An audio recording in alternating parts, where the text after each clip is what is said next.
All right, everyone. This is the final installment. I asked in the last one if anyone had any ideas on how to kind of close the thing. No one really said much, so these are my final thoughts on the final day. So, number one, that this is boxing, everyone. This isn't boxing versus MMA. It's just boxing, aka we're gonna see a boxing match later. So the whole MMA versus boxing and MMA people are gonna stop. Just stop. It's irrelevant. When a big name from boxing comes over to MMA, we'll see how that discussion goes. So it's moot, entirely moot. The race thing, stop. That's even more ridiculous. I'm not gonna say any more on that. Mayweather will win. Okay, great. Say a little more, please. Actually, either one will win. Give me a reason. Talk technique. I like technique. Skill versus skill. I have a bias. I'm rooting for the MMA guy. Reaction to weigh-ins. So here we have Conor saying, "Let's go, boy." So can we put the boy thing to bed? Thanks. That was against the Brazilian guy. And right away, we're just gonna look at some. I just want to go over some of the big punches of Conor's career. I'll obviously leave links to the other ones in which I did a more technical analysis. This is just kind of, I'm pointing out some things that he does well that we haven't seen him do in a while, like the shuffling backwards that he did in the Brimage fight whenever he was pressured. Don't forget how aggressive Brimage kind of came out until he got clipped. The high elbow block frame there, the bolo punches. I mean, the way that he just cut a quick 45 with that kind of drop pivot right there. I mean, there's some really impressive boxing that he's seen. There's the left hip following the long two that he throws.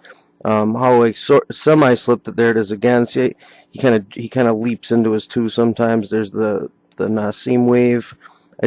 I want to revisit some of his boxing skills. I put in as little kicking and kneeing as I possibly could. So one thing kind of not spoken enough about, people talk about like boxing distance and the MMA distance. Like, there's not really such a thing. It varies depending upon the fighter. What I wanted to point out there is how much distance Conor can cover. And it's not as though he can't fight on the inside. It's just that if he needs to, see that little minor slip right there? Sometimes it's the little things with him. It's like when he wants to be at distance, he'll stay at distance. When he wants to fight inside, he'll kind of stay inside. He varies up his style depending upon opponent. Of course, Floyd does the same thing, but we don't. If we've seen a chink in the armor of Conor, it hasn't been really in his stand-up, minus the first fight against Diaz, and you could argue that was some other things too. And of course, boxing fans think that was an "I quit" moment, etc. Clearly, they didn't watch the fight or understand anything about it. One thing Conor does a lot better than I think people kind of understand is how well he slips. So, like, check this out. There's a common saying, like, someone's at their most dangerous when they're hurt, right? See right there, that was a kind of non-telegraph little short right by Seaver that he slipped enough to not do damage. And see the way that he threw that uppercut so like gracefully there. It's pretty incredible. He won't be able to do that later, but body work when he needed to. People talk about Floyd's fight IQ, and it's off the charts, of course. But to say that Conor doesn't have one that's of equal magnitude is a little crazy, especially in the striking world. I think Conor versus like Khabib is, that's going to be his tough test. It's not striking per se. And in the first round of the fight with Nate, he was clipping him quite a bit. And I'm going to leave links at the end of the video, maybe even like with those little eye cards. But I did more technical analysis of this stuff. This is just, I want everyone to kind of remember that this is boxing friendly throwing of hands in MMA. It's not as though, he drops his hands a little more than you'd like to see in like a boxing ring. Like right here, see his right arm dropping a little bit. Like, you gotta lose that. Although he had a really favorable angle, so it's different. He's also going against the southpaw. But like dynamics and cadence and all those things, because one of the things Floyd does best is rhythmic manipulation or cadence disruption. So as far as Conor's like ability to understand distance, close it, and create it. And again, none of these mean that Floyd doesn't do these things masterfully. It's just that Conor does them very well. I put the fight with Alvarez as the ultimate in distance dictation. So if you see the mini slip there, he invited him in, and he talked about prior to the fight, and he's not going to show his hand the same way against Floyd, but he talked about Eddie overextending on his right hand and catching him coming in with a short hook. I mean, he said that before the fight happened, and that's exactly what happened.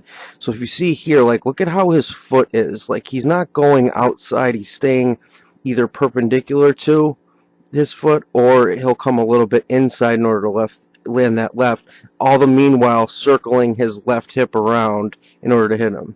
Here's some more, like, just incredible reflex work. See how that right kind of takes him more on the neck, out of the way completely, duck under, and then right pops back up into a left straight. I mean, just that's magical, instinctual stuff. Again, that's the 1.5 second real time, incredible slip accuracy, and everything's right on the button. It's just his ability to find the chin is just incredible. Again, none of those things mean that they're going to happen with Floyd or against Floyd. That's not really the point of this. The point of this is to say anyone's winning so emphatically and you're so positive. Like, you just don't know yet, and it's hard to doubt people.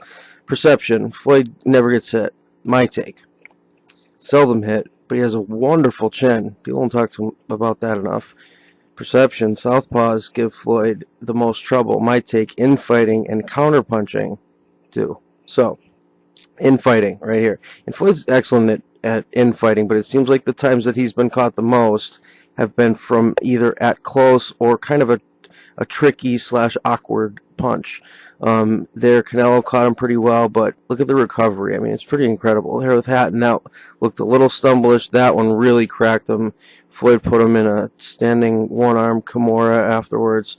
But see, that was change, like a level change, like we would talk about in MMA, as if he were shooting for a double leg, and then he came up top with the right. And then another one there. Floyd was able to kind of hang on, got clipped again. See, what you're seeing here is a great chin in recovery, more so than not getting hit. I mean, he got clipped. Mosley hit him a lot. I forget if in that fight he came close to hitting the canvas there with his knee. I think it was really close, but that's a bad angle. Here's a little jab that sees his eyes roll back a little bit. There's Manny landing a left straight, but it was kind of short. Manny's reach, I think, is about 63 inches. Mine's, I think I have a 74 inch, so I'd have an 11-inch reach advantage on Manny. I don't know how tall he is. But anyway, that landed pretty flush, but Floyd whooped that ass for sure. Nice up close shot of it. But see, it's on the chin, and Manny's put people to sleep with that punch. The thing you got to keep in mind too is Floyd only a couple times in these clips will you see getting hit as he's throwing a punch. It's like he's trying to get away and just misses by that fraction of a second to actually get away. So he sees it coming. See, like there, he's already kind of moving back with it. So sometimes with chins, like, it's a matter of like taking something that should knock out most mere mortals, air quotes, right? So Mark Hunt or Roy Nelson in his prime, or whomever, right? Those people that took those flush blast shots and just kind of kept walking through. Triple G had a knockout where he took one right before he put the guy to sleep, kind of thing. And by me saying, again, this is like disclaimer too, that should be just a done. I shouldn't even have to say it. But because I'm saying Floyd has a great chin, doesn't mean that I'm saying Conor does not. These things aren't mutually exclusive. They're just points that I don't think are being brought up enough.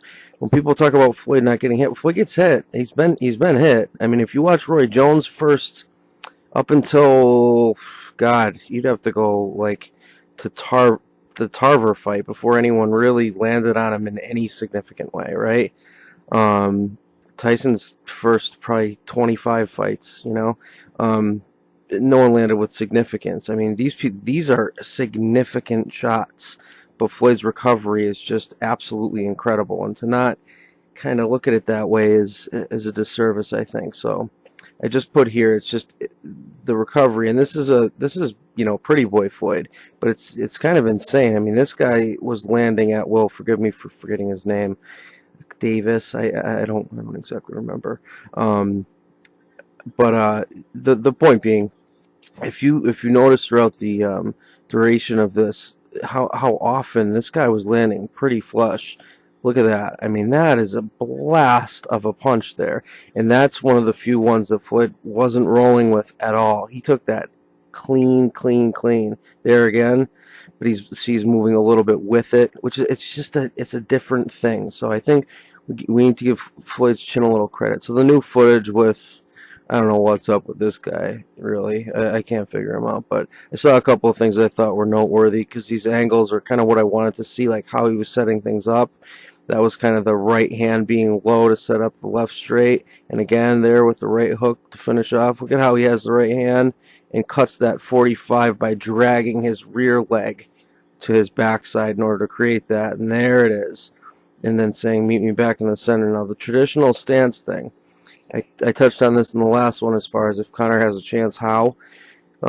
Switching stances. Is there more of this? Is this in the game plan? If he's doing it in sparring, especially against, you can say what you will about Paulie. I certainly have plenty of things to say that I won't. There, that might involve like his haircuts, but I don't want to be petty. Hagglerish opponents that Floyd has fought. What I mean by that is people that switch stance effortlessly or seamlessly. There's Conor from Orthodox with kind of an up jab and then a beautiful pullback and then kind of pointing to the center of the ring like, meet me back here. I think from everything I've heard and seen, that was a pretty one-sided little ass whooping that Conor dished out to Paulie, regardless of if he was, snitching or in there as a mole or as a rat. Like that right hook right there, that's clean in close. That's beautiful in fighting. So people, like I saw Teddy, and I love Teddy Atlas, but he was calling Conor a caveman. Like, really? He's a caveman? Seems like total silliness to me. I mean, for example, imagine Amir Khan versus, say, Khabib. Talk about caveman, right? To anyone that's competed or grappled or whatever, that would be equally uh, aesthetically pleasing for us as it would be to watch a boxing guy, pick apart Conor later, if that does happen. So this is the shot I really wanted to point out in the last one. I got a better angle of it here. Paulie Schelling is adjusting for a body shot, as you can tell by his left elbow, especially in Conor's dropped right hand is what brought that on.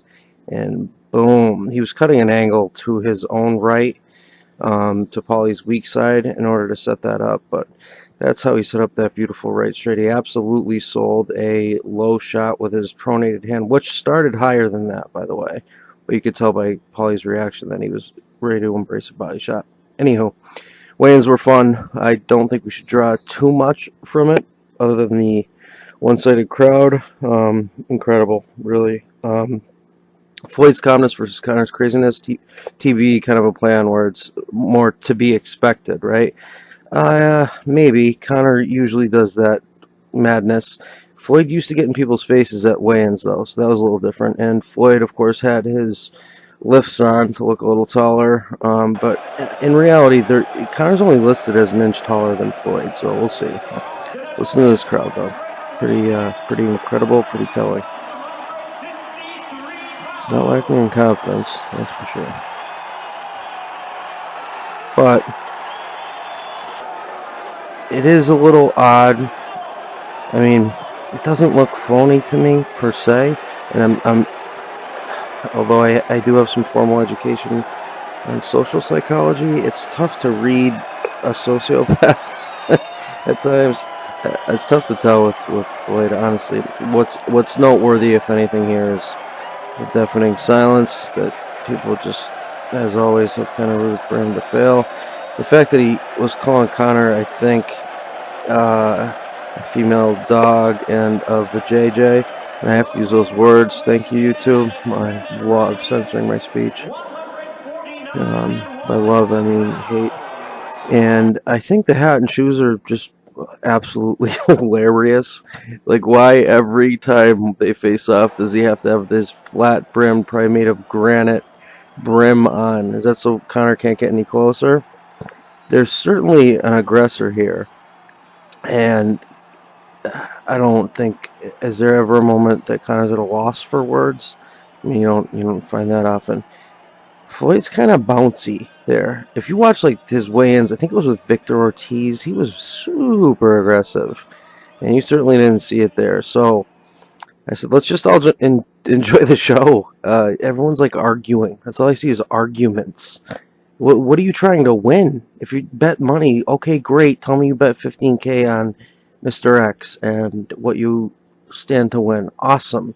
I my channel, my I was gonna say station, is about technique. So can we just enjoy the show and look forward to it tonight? I don't think that's too much to ask. Hopefully you enjoyed this. If you're not subscribed, please check to make sure you are. I'm getting daily messages times a million that people are losing subscription status to me, and I don't quite get it. So cannot wait for later, and I will see you then. Cheers.